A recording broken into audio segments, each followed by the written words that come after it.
3 gunshots echoed through the train station at exactly 2:58 a.m. Then, silence. People froze for only a second before panic spread across the station. Some ran, some screamed. Others stood still, unable to understand what had just happened. When the police arrived 8 minutes later, they found one man sitting on seat number 27. He looked as if he were sleeping. His expensive suit was perfectly clean, except for one small bullet hole over his heart. There were no signs of a struggle, no broken furniture, no stolen wallet, no missing watch. Whoever killed him wanted only one thing: his life. Detective Ryan Carter stepped under the yellow police tape. He had spent 15 years solving murders. One thing had taught him more than anything else: a crime scene always tells the truth. People do not. He slowly looked around. The station was almost empty now. Only police officers and forensic investigators remained. His eyes stopped on a paper coffee cup sitting beside the victim. Steam was still rising from it. Ryan touched the side of the cup. It was warm. He looked at his watch. The police had arrived 8 minutes after the emergency call. The coffee should have been cold. Unless the victim had arrived only a few minutes before he died. Ryan smiled slightly. Interesting. The victim's name was Nathan Brooks, age 48, a successful businessman, no criminal record, no known enemies.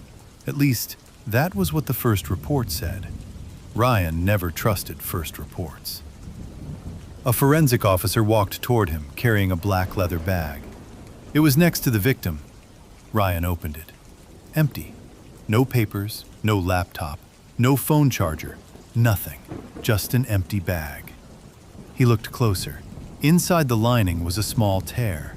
Something thin had been removed very quickly. Maybe a memory card, maybe an envelope, maybe something even more important. Security cameras showed Nathan entering the station at 2:52 a.m.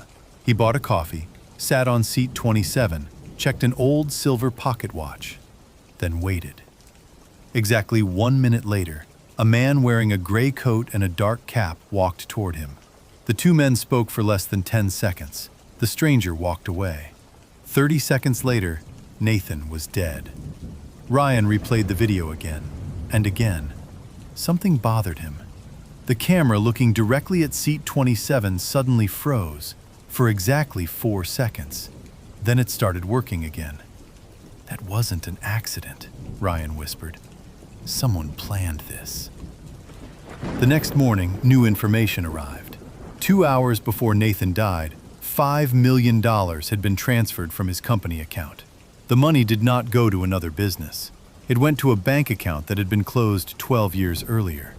The account belonged to a man officially declared dead. Ryan stared at the screen. Dead people do not receive money. Someone wanted him to believe they did. Ryan visited Nathan's house. His wife looked exhausted.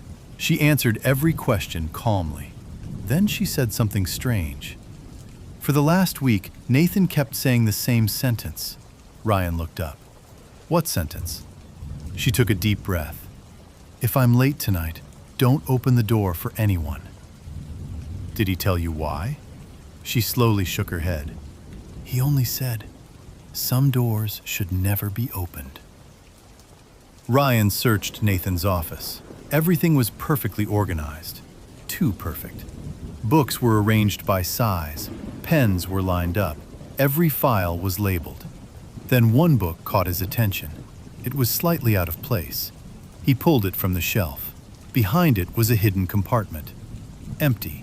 But the dust around it showed something had been hidden there until very recently. Someone had taken it, only hours before the murder. That evening, Ryan noticed a black sedan following him. He stayed calm. He turned left. The car followed. He turned right, still behind him. He entered a crowded parking garage. The sedan stopped near the entrance. It never came closer. 10 minutes later, it drove away. Ryan wrote down the license plate. Back at headquarters, he checked the number. The computer returned only one message: no record found. impossible. Every registered car had a record, unless the plate itself was fake. When Ryan returned to his office, he found a white envelope on his desk. No stamp, no name, no fingerprints. Inside was an old black and white photograph. 5 men stood beside an old train. One face had been completely covered with black ink. On the back of the photo, someone had written, "Start with the man who disappeared twice." Ryan frowned. Then he noticed something else. A tiny handwritten number in the bottom corner. 27. The same number as the victim's seat. At that exact moment, his phone rang.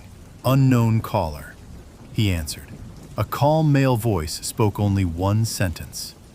"If you want your partner alive, don't go to Warehouse 12." The line went dead. Before Ryan could react, his office door burst open. A young officer stood there, breathing hard. "Detective," he swallowed, "your partner is missing." Ryan looked down at the photograph again. This murder was only the beginning.